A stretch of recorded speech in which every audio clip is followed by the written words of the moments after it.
was really an inspiration of how do you take something that you could be angry about. Yeah. You could be like, you could carry a chip on your shoulder, or you could take that and turn it into the reason that you embrace life.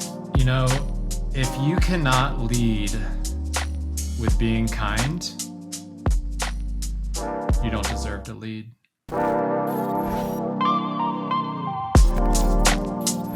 All right, welcome everyone to the Build Stuff, Be Kind podcast. Today, we are talking with William Welser, co-founder and CEO of Lotic, a company that I had the pleasure of running into at South by and experiencing your sound media experience that I'll let you touch on more. But we're going to actually play. I got a music file from my experience at your trade show booth that we're going to try to have be the intro to the show, the intro and outro. So you'll hear that in the episode, the music that was created from a AI or a prompt video that I responded to, and then you guys spit out this amazing little music track, which is super cool. So William, welcome to the show. Excited to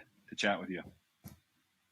Yeah, I'm excited to be here. Thank you for having me. Yeah, man. So walk us through, for anyone who doesn't know what Lotic is, what you guys are building, and what that experience was all about at South by.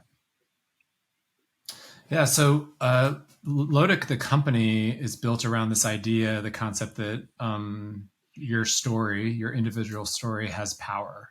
And the power is that it's filled with context. And that context is probably the most valuable data that we have about ourselves.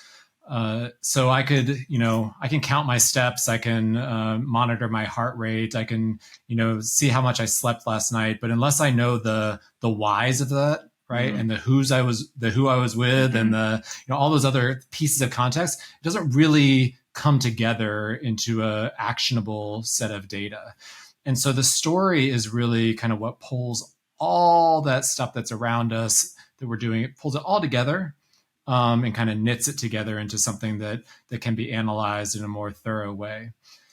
At South by, all we were doing, we were not actually showing our entire ecosystem. Our ecosystem is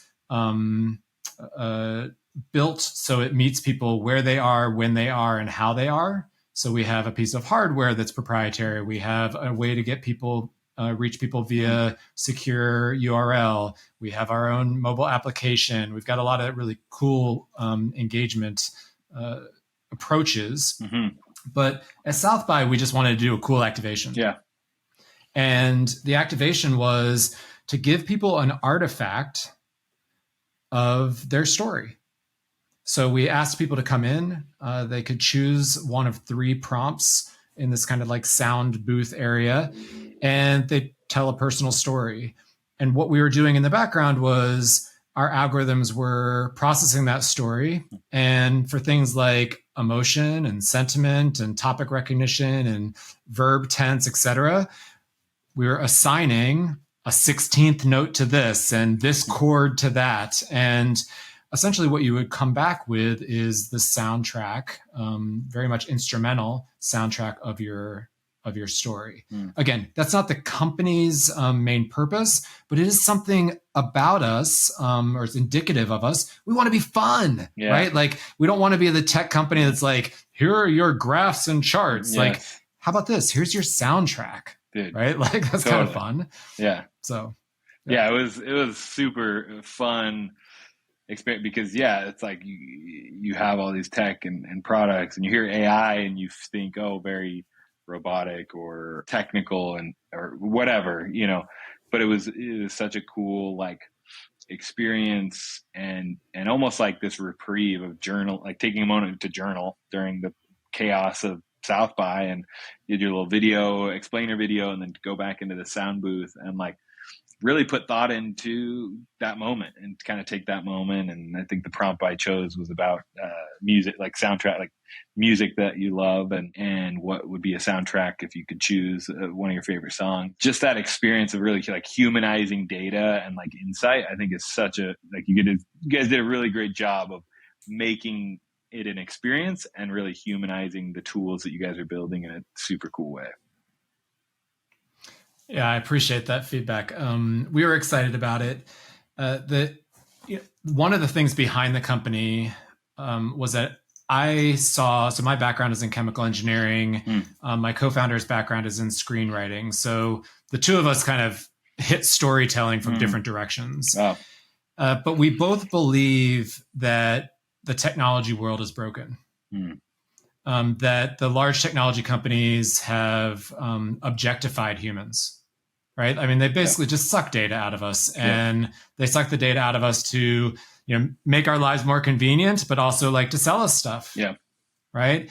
And I think that that's upside down. So we founded this company to take all those same tools that are used to create objects of humans and to actually give humans agency. And so we're using those tools to be able to process your spoken word story, all the data that you want to share within our system, and actually give you an arena where you know a lot about yourself, about how you make decisions, why you make decisions, what decisions might be best for you going forward, and this kind of space where you can use AI to your own personal advantage. And so it really is, I joke that we're the anti-tech tech company in the sense that we're starting from the individual's perspective and trying to give them as much agency as possible. The reason we do the stuff like the soundtrack, and last year we did generative art where you kind of got, based on what you were saying, there was like this abstract piece of art that you could watch being painted. And those artifacts they're just fun. Yeah. Right? Because I want to come back and I want to see something different each time. I don't want to see yet another data point on a graph. And everybody has a different thing that they might be interested in. So we really have leaned into the other ways of having people experience their data, like artwork, like music, and some other fun artifacts as well. Yeah, that's super cool. I love the idea of utilizing all the data that we have and actually personalizing it and using it to our own benefit. Like you said, all these companies use it to improve their algorithms and sell us more crap and do more, to kind of target our lives, but really having that data for ourselves and using it in a way to make improvements or learn from and grow. I think that's super empowering for sure. Yeah, it's not easy. Some of the first hires that I brought into the company, our company is about 50 people large, and it's 3+ years old. Some of the first hires that I made were behavioral scientists because you really need to understand, how does a human work, right? Like what's the inner workings of, the brain, and like why you make decisions in the way you do, and like how you interpret what's happening around you. It's funny. People talk about, truth, right? Do we all believe the same truth? Well, no. Like you and I are going to have this shared experience, and you're going to walk away with your lived experience from that. I'm going to walk away with my lived experience. Totally. They aren't going to be the same. Yeah. Right? Because they're going to be colored in by what did we do before this? What do we do after that, et cetera. And you really have to, capture that about each individual to really help them make decisions, or to put them in a place where they understand themselves well enough that they can make a decision that's good for them, not good for a brand, not good for, someone who's trying to sell them something, but good for them. Yeah. So important. Why you, and what motivated that? Like what in your core is really driving that, like, motivation to help us gain better insights on our own minds, our own experience, our own data that we're providing? Like what motivated you to really help humans understand better about themselves through the data that we have available to us? Yeah, I grew up in a military family, so I was like kind of I think I was birthed into this idea that service is very important. Integrity is very important. And my first job was I was an officer in the Air Force as well. So I went from an Air Force family to being an officer in the Air Force, went from there to a nonprofit policy institution called the Rand Corporation, 77 years old. Like the original think tank is often how it's thought of. Again, policy related, social good related, impact related.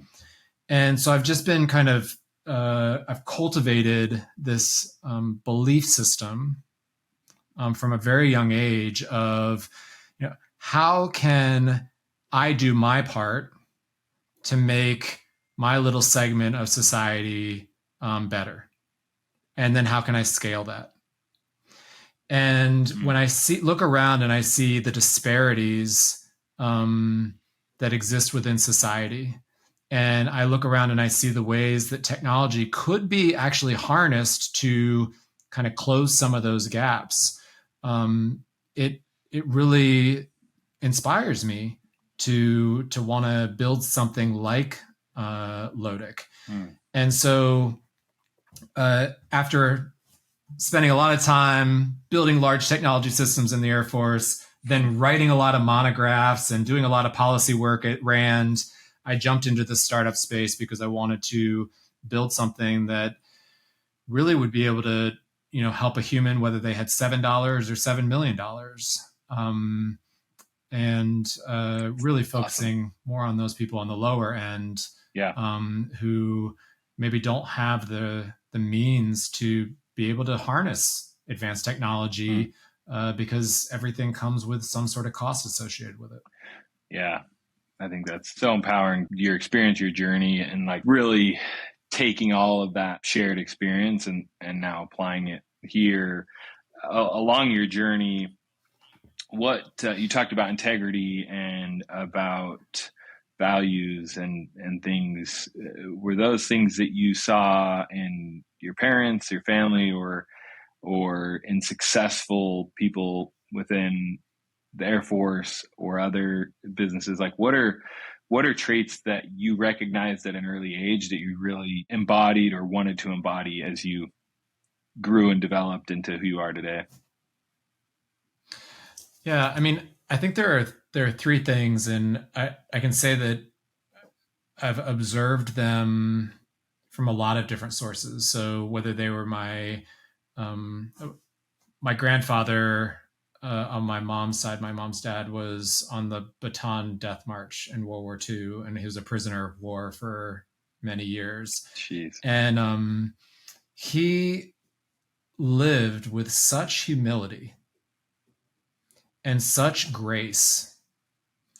And he was really an inspiration of how do you take something that you could be angry about. Yeah. You could be like, you could carry a chip on your shoulder, or you could take that and turn it into the reason that you embrace life. And so just as an example of like, I was surrounded by really cool examples and cool, like living, living, I don't know, just laboratories almost of like people showing me how they could take something that was, maybe negative or not opportune or whatever, and turn it into something wonderful. Love that, and so that humility piece has always stood with me. Starting with my grandfather, and then, watching my parents and watching the people that, I served with in the military, and the people I've chosen to affiliate with. I mean, I kind of don't have any space in my life for someone who walks into a room and thinks that they're the smartest person in the room. Like, I don't care if they are, if they walk in there believing that, like, I don't want any part of it. Right. Totally. And so, that humility piece, I think, is the kind of leads the way. The second piece, and it kind of plays to humility, is just like not taking yourself so seriously. And I'm not a big tattoo person, but I have tattooed on my arm the phrase "consider you might be wrong." That's right. awesome. Like walk into a situation being like, totally. yo, like maybe I'm wrong. Yeah. Right. Like, totally. I don't know. Yeah. And when you do that, it turns out you surround yourself with people who have different perspectives. Yeah. And who are also looking to learn and are also curious and are also, kind of in the space of trying to work together to do something big. Yeah. And so it's that humility mixed with curiosity, mixed with like looking for others who can bring something to the table. Those are all kind of key components to how I am, who I am today. Yeah. Well, I mean, even the way you framed that in your tattoo of like, consider you might be wrong. Like, I think that's it's not, you might be wrong, but just that invitation of kind of stepping back. Like it makes me visualize like, oh, let me like assess my situation and consider it, I think that's super cool. Has that bled into, you've built a team, you said, you're 3 years in, you've built this large team and are growing. How do those traits show up in how you've built this team? You talked about your co-founder and partner being very different backgrounds, but wanting to really attack this problem together. So how has who you are informed how you've gone about building and formulating your team? Yeah. So for one, I just believe that you have to have as close to one of everything that you can have to tackle complex problems. So, I don't just have a bunch of software engineers. I have, a screenwriter, and I have NLP experts, natural language processing experts, and I've got people who have PhDs in machine learning, but I also have someone who has a PhD in brain plasticity, and I have people who are licensed clinical psychologists and a social psychologist, and I have a dual MD that's on staff. And so, one of those things is get a bunch of different mindsets in the room and like allow them the space to be wrong, allow them the space to learn from each other, and make them feel safe to do so. And when you do that, the disarming of our the walls that we put up around ourselves, right? Because none of us likes to be injured. None of us likes to be told that we don't know what we're talking about, or we don't know that doesn't feel good. But if you can just tear them down safely, and create a space where people can actually, communicate in a way where they know they're safe. They've got intellectual safety towards solving a big complex problem. That's the culture we've tried to build. I think we've built it successfully. We seem to be able to attract like world-class talent, which is awesome. Huge. But it's something that I take very, very seriously. I love that. You just can't, you can't do it any other way. Well, and I'd say, I was able to pick up on some of that, even with the quick interaction. I mean, you're on a trade show floor, you got so many people coming through, you got, and it's all, you got to be on, but each person on your team that I spoke with or had an interaction with, even in like, you could tell, one, they were like there, present, committed to, like, stoked to be there. And two, just genuinely curious and interested in me and then sharing the story of the business. And when I shared about the podcast, like instantly they're like, oh, you got to talk to William. He's our founder. Like he's so like aligned on these things. And just even in that quick interaction, I got a sense of this is a team that very much has a lot of trust and a lot of care for each other, and is in tune with like what the business is all about. So I think absolutely from the interaction that I had, which was very quick and short, I got that sense that you've built a really quality team. It's I feel extremely fortunate to just have been able to compile a set of amazing humans, right? And I mean, they run the day, right? I can't take credit for the amazing nature of each of them. They run the day, but they do things like we have 17 developers that are in Dnipro, Ukraine, who work with our US-based developers. And we've been working with them since before this escalation in the war between Ukraine and Russia. And immediately someone on my team was like, hey, one of the things we think about a lot here is mental health. Like, can we like find some Ukrainian speaking therapists and like make them available to our colleagues and their families? So somebody just like on their own went and created this coalition of 6 therapists who were US based, who spoke Ukrainian and Russian. And we just made it available to our colleagues to speak with these people. And like, it was, for me, I was like, that's a brilliant idea. Like, that's amazing, right? Like, but they just took it upon themselves. Yeah. My colleague took it upon herself to just like set it up and get it moving. It was so awesome. That's incredible. And again, when you create the conditions for people to feel free to share their ideas, feel free to fail, or at least, you know, maybe not do it right exactly the first time, you get really, really cool outcomes. And that was an example of a cool outcome that I was just like, I would have never thought about that. I think so empowering when you created that environment where there's that trust and that ability to even voice that thought, that it would be even received by leadership of like, if we don't got, you know, that expense or the time or the energy, like we're building this thing. But so when you think about the core values that you have, not only as who you are, but do you have, whether they're like written out on a board or things that are kind of consistent within the team that you've built, do you feel like there's core values that people really embody within the team that you've built? Yeah, so I'm going to reach behind my screen here. Sorry. You're all good. There it is. So in the military, there's a thing called a challenge coin. And I'm not, are you familiar with this concept? I feel like a little bit, but. Okay. So there's a lot of unit pride in the military, right? No matter what service you're in.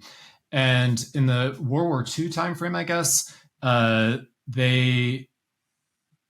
organizations, like whether it was a squadron or whatnot, depending on which service you were in, would create these coins, and they're metal. They have weight to them. And if at the end of this, send me your address, I'll send you one. Cool. And what they typically on one side, they'll have like the unit insignia, right? So this is our Lotic, we call it a data print. It's a fun little story behind this, and I'm going to digress for 1 second. It's a water droplet with a fingerprint on it. So starting at the individual level, the water is important because the word Lotic is actually very deliberate. It is a Lotic system is an ecosystem. It's one of 2 freshwater ecosystems. There's a lentic system, which is like a very calm pond, very safe. And then there's a Lotic system, which is like a fast moving river. And the belief that we have is that the entire world population is living in this fast moving river of technology, of societal change, of governance change, et cetera. Yeah. And you got to learn to navigate it. Yeah. And if you don't, you'll get smashed against the rocks. Right. And so the naming is very deliberate. That water droplet is very deliberate. It's cool. It also kind of looks like when I first saw it, kind of looks like a heart as well, like like a human heart. It does, right? It's cool. Yeah, it does. It has a little bit of that in there. Yeah. It's got an L kind of coming through it. Yeah, it's cool. Our lead graphic designer is just amazing. Cool. Very, very cool. But on the back side of it, of these coins, and I'm going to read this in a second, but like are typically what your unit stands for. So your unit values, what your mission might be, et cetera. And so coming around the edge here, and I've got to put my glasses on because it's a little bit dark, and I'm not ashamed to say I need glasses. Hey, all good. So, I mentioned curiosity. We're also, inclusivity is something that's really important to us. I don't believe that, we use a lot of AI. I don't believe that AI should be trained on, one set of training data from one type of human. Yeah. Like it needs to be as representative as you can make it. Yep. And I can give lots of examples about how we're doing that. Yeah. But that's really important to us. So not just how we're training our algorithms, but who's on our team, right? And we're not just talking about ethnicity and race, but also gender, and also, where you are from. Where are you from? Background, different parts of the world, totally. Right? Like, are you an only child versus a child in, a child family? Like, it's all those things are different perspectives that are brought to the table, right? And it leads to that kind of inclusive environment. We're expert, right? So we try to bring expertise to the table. I mentioned before humility. Well, humility is really important. You need to also have the experts in the room. Yeah. So I can be humble and still be an expert in something. Totally. And we need to make sure we bring our expertise out. Purposeful. Like everything we do is with a purpose, right? And even if it is something that ultimately fails, we had a purpose behind it. It was driven by, we're trying to get this done. So very purposeful, very mission driven. Dynamic. If you're a startup, you got to be dynamic. Oh yeah. Right. You need to be able to like move and shift and not have that, destroy the company when you pivot, but instead make the company stronger. Totally. And then the last two are deliberate and authentic. And, the deliberate piece being every word that comes out of my mouth is deliberate. If not, then I shouldn't be talking. Right? Like it needs to be something that I feel like I have to share in a very particular way with that person, having actively listened to what they're looking for. Totally. And that authenticity is you get what you get with me. Right. And that's what I want people to come as they are. Yeah. Like, don't pretend, right? Facades are not helpful. They just get in the way. Yep. So if we're authentic and we act with intention and deliberate intention, we're going to create the best system that we can for our fellow humans. Yeah. And so you asked a question about values. I gave you a long answer about amazing. A challenge coin and values and whatnot, but that's kind of how incredible. We capture them. Yeah. I think so, like, it's so clear to me the importance and power, and the importance and the actual tangible power and impact of a company that has clearly defined core values and a company that doesn't. It's one thing to write a list of core values, put them on a coin or put them on a wall and have them, but it's another thing to be deliberate, to use one of your words, about what those words or phrases are and actually apply them in a day-to-day, in a week-to-week, in a year-to-year, like in the actual practical building of a company, to where they're not just words, they have meaning attached to them. Just like any good brand, it's not just a logo, it's the meaning we attach to the brand. And so I think that's crucial. In your team, you also described such diversity of, experience, but also diversity of like career path. I mean, so many different backgrounds of knowledge and experience.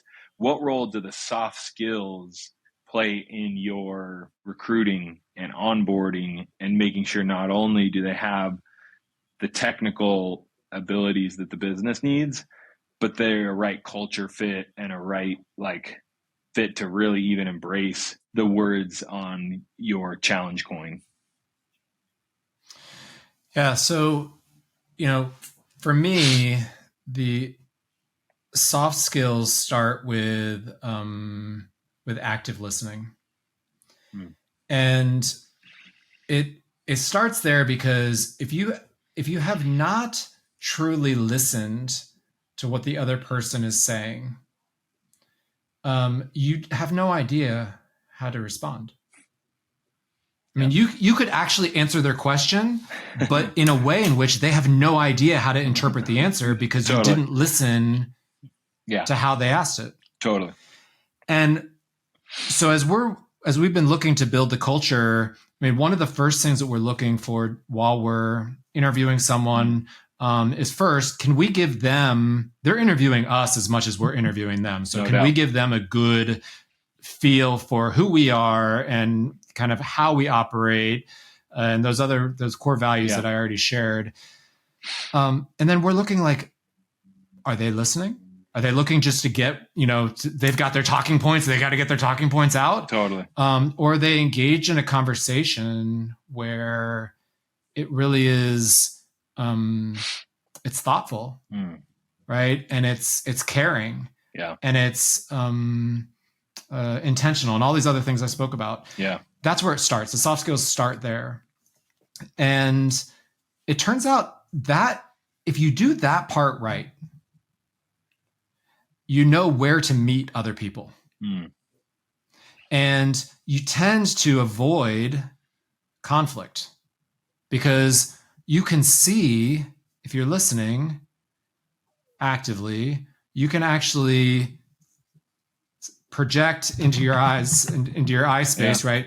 Okay, here's where they're not getting what I'm saying because they're using these words. I need to approach it in a different way.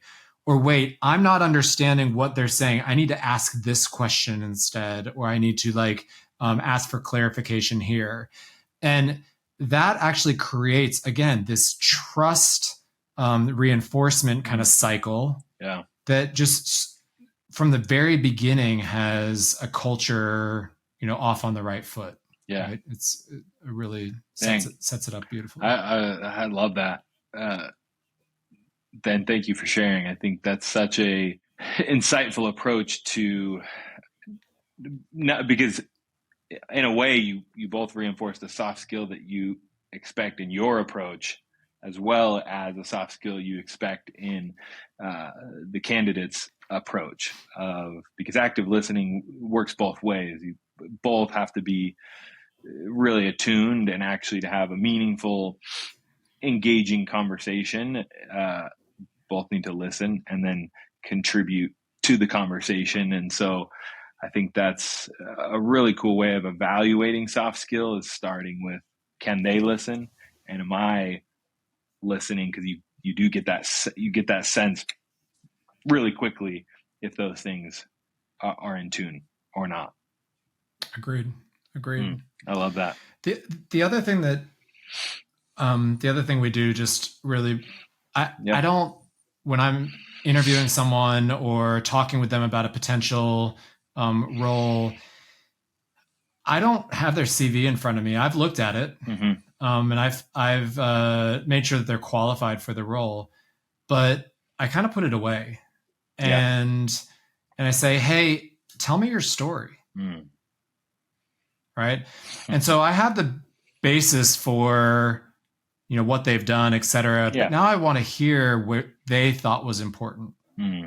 And typically they'll share things that are nowhere near on the bullet, nowhere near the bullet points on their CV or their resume. Totally. They'll share very personal anecdotes, and you get a chance to see what drives them. Yeah. And that's another way of making sure that, again, you have people engaging with your team, joining your team, who are in alignment in terms of being, kind of mission driven, in terms of being thoughtful, in terms of being deliberate, in terms of being kind, right? Like all those sorts of things. And so again, you can get off on the right foot with someone just, again, by listening. Totally. By listening. Yeah, I think that's such a powerful, I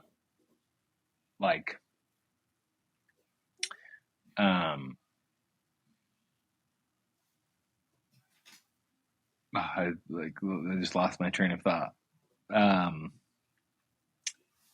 I was gonna steer. You said something, and then well, just about. You go ahead. Go. It's still lost. But I was just gonna go backwards first. I was gonna rewind. So yeah.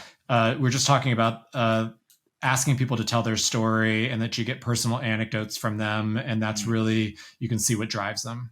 Yeah. Right? And you can see what.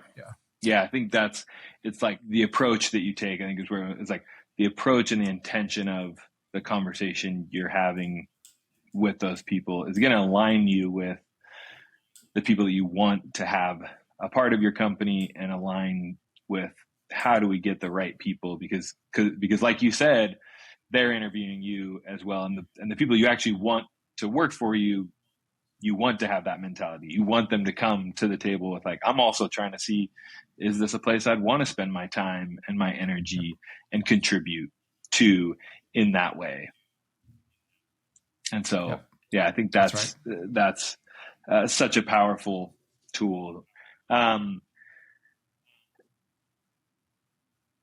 As you continue to grow and build, and you're using AI, I think something you talked about with the soft skills, and I love that you guys are really humanizing data and also using AI to compound.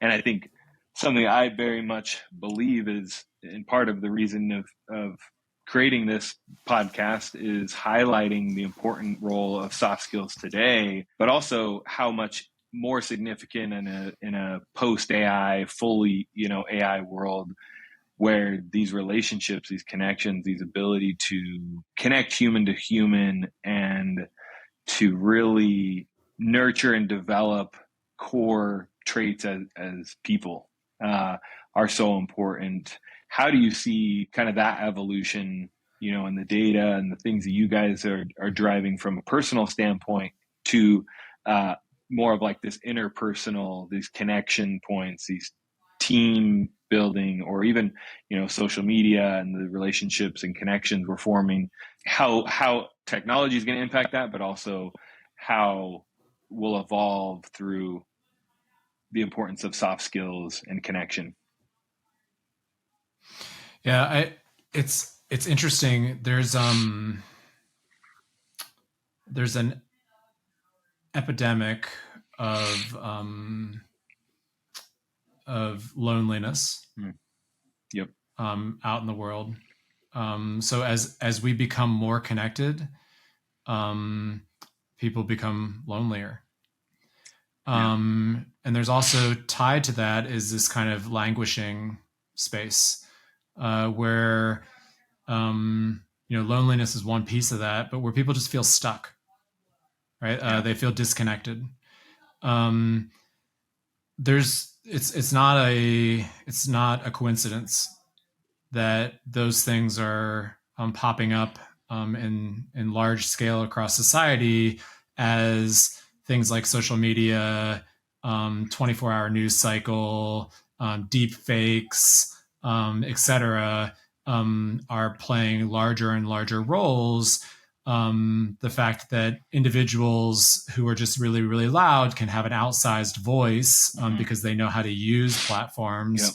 And that outsized voice might make you feel like you're in the minority in a mindset, when in fact, like, you're not, right? Like, so it could be even more isolating. Yeah. And so those soft skill pieces, for me, it's how do you make something like technology be more intentional in its use and less attentional, right? So be more authentic in its use and less performative in its use. Something that I think is really kind of ironic And it doesn't directly play to the soft skills part of your question, but I just can't help myself but to say it. So Chat GPT, the belle of the ball right now. Yep.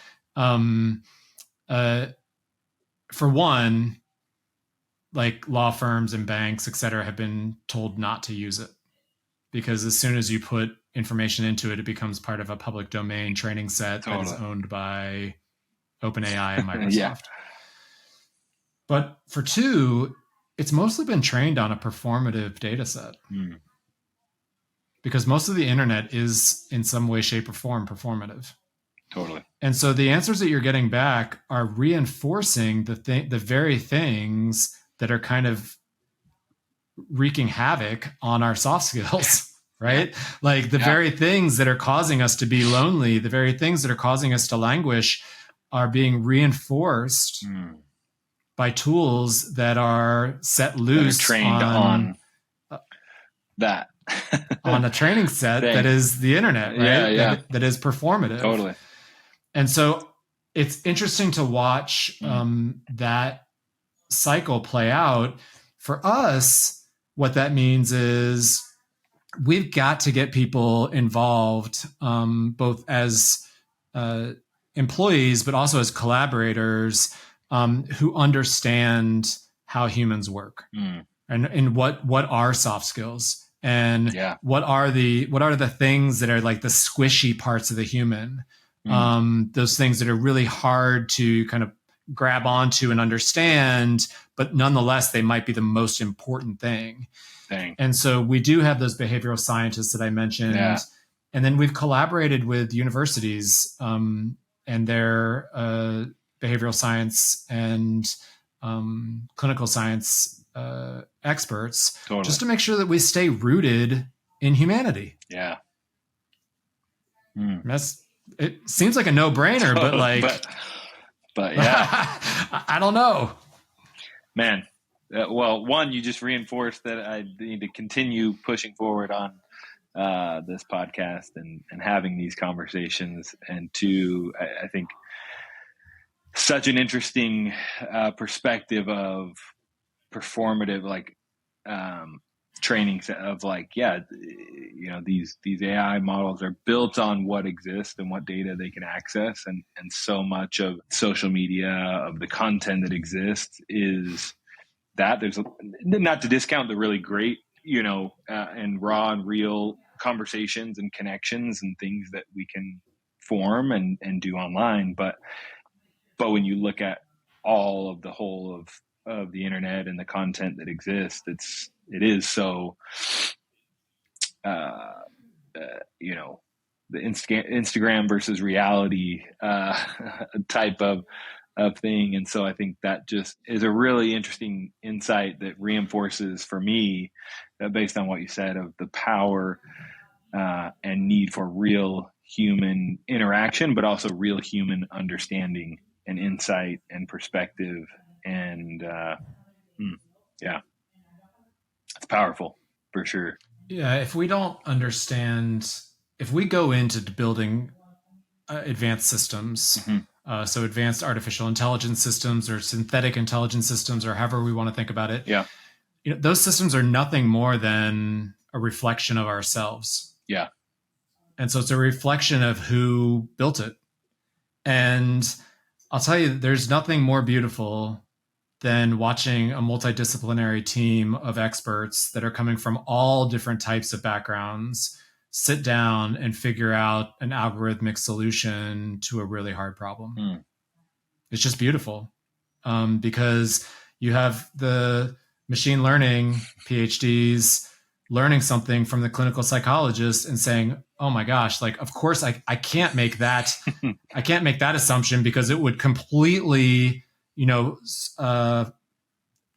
eliminate one whole aspect of potential outcomes. And just watching that is beautiful, because that's, really, that's what, and I think we lose track of this. Like, everybody is so enamored with this idea of AI. And so some people are so enamored with the idea of killer sentient robots and, it's going to take over and this, that, and the other. But like, let's pause for a second and get everybody involved. Yeah. Let's pause for a second and bring everybody to the table. Mm. And I guarantee you that if we do that, we're going to end up with tools that we're very proud of. Yep. And I'm not going to say they won't get misused, because humans are kind of idiots and we misuse lots of things. Unfortunately, but true. We'll stand a better chance. Yep. We'll stand a better chance if we get all different types of people into the room with different perspectives to help build these systems out. Yeah, that's 100%. That perspective, that value, that humanization. I think as you were discussing that, it just made me think of just like the nuance of interaction, of conversation, of like, if we didn't have video on this call, we could say the same things, but we maybe walk away still with a lot of great knowledge and insight. But there's just something about seeing, and then in person, there's a whole nother, those intangibles, those nuanced forms of communication, as well as forms of just what makes us human and what makes us who we are. All the collective of experience and thought and knowledge is so important. Yep. Dude, I love it. So many, oh man, we could talk for hours, but I want to be mindful of time. We have one question that we ask every guest. It doesn't need to be short answer. Great. It doesn't need to belong. We'll just kind of let it go where it takes us. But the question for you, William, is what role has kindness played in building your success? If you cannot lead with being kind, you don't deserve to lead. And for me, it is my default. One of the things, culturally that's important to me is you bring people on, and you're kind in bringing them on, and you're gentle and careful as you integrate them. Sometimes people leave. How do you treat them when they leave? Mm. How do you speak about them when they leave? Yeah. Do you extend that same kindness? Even if they're leaving under poor circumstances, are you still kind? Mm. The answer should be yes. And if that's just one example of it has to be playing throughout the entire system. And so this is one of the things that got me very interested in discussing more with you, was just this kind of, build stuff, be kind. This idea of kindness is so powerful, and yet we kind of underplay it. Yeah. And we kind of use it when it's convenient, and we kind of maybe pat ourselves in the back when we've been kind to someone else. But frankly, it doesn't feel good when someone's not kind to you. So, totally. Why act in any other way towards someone else? Mm. Yeah, I think there's such a kind of dismissive. I mean, it's interesting. You served in the military. You've been around so many powerful people, and making so bold a statement of, you don't have to be a leader if you're not kind. I think we also oftentimes think of kindness being a pushover or soft or overly just nice to an extent of not really having a backbone or not having a point of view. When in my experience, it's very much the opposite of true kindness is being bold and telling someone when they've done something wrong, or correcting a behavior, or giving that hard, raw, real feedback. It kind of extends to all areas of even leadership and strength. You can still do that in a kind manner. Absolutely. I could not say it better. Kindness leads you to giving people actionable feedback. Mm. And that doesn't mean that it's positive. Yeah. Right. But it's actionable. Totally. Because it's kind to tell someone, how they could do something better, or how well they did something. Yeah. Right.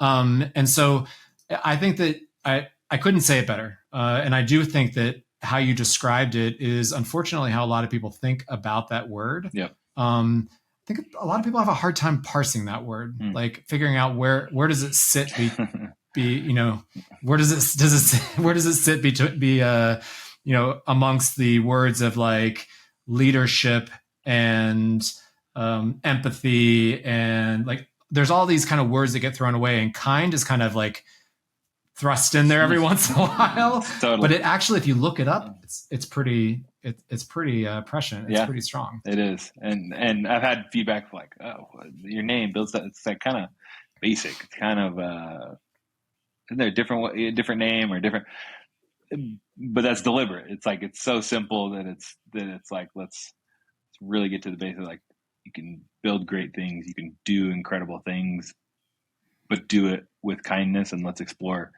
what that is. And so I think you very much embody so much of that, and what we're trying to shine a light on, and show people that you can be a powerful, strong, bold leader and do it with kindness. You can have core values. You can have these very soft skill driven teams made up of extremely talented, creative, incredible people.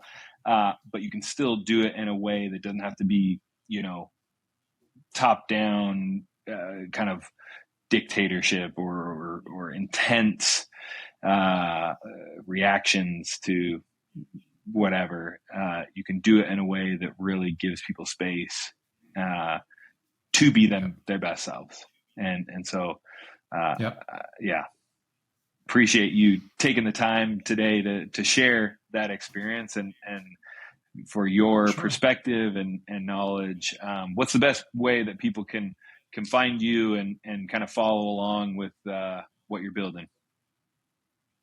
Oh, right on. Thanks. So we are, you can find us on the web at www.Lotic.ai.